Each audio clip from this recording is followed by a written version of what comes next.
So I've just done an interview with a lady from BBC Politics North regarding the recruitment issues in the care sector.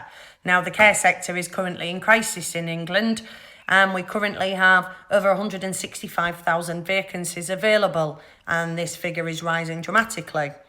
And since the start of the pandemic, that figure had risen, I believe, 50,000. So obviously my first response was, well, they shouldn't have sacked 40,000 of us, should they be mandating those jabs, because we all had absolutely every damn right to say no to those vaccines. But regardless of that, before COVID, the care sector was already in crisis. It already struggled with staff because, one, the wage is absolutely bloody appalling. It is disgusting. And two, the level of respect needs to be way up here. And it's not. It's down here. And it's disgusting. Now, I worked through the pandemic. So did thousands and thousands of other carers.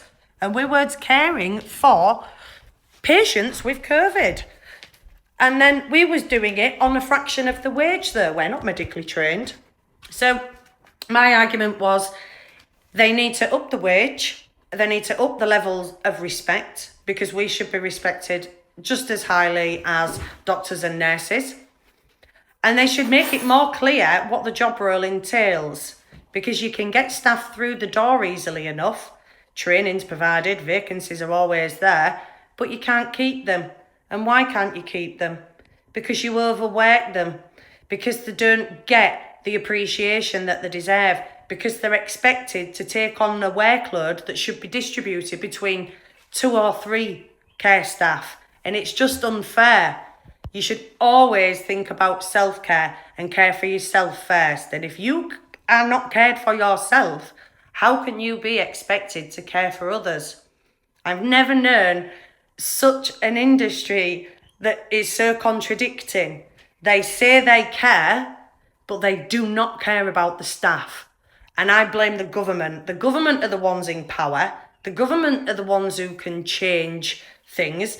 The government need to readdress the whole thing and get it out there, the level of respect that is owed to these care staff that work tirelessly, day in and day out, and put the wages up and make it match what they deserve for the workload. I mean, it could just be as easy to go pack a shelf in a supermarket. And that's a lot easier than caring. But the wage is the same. It's disgusting.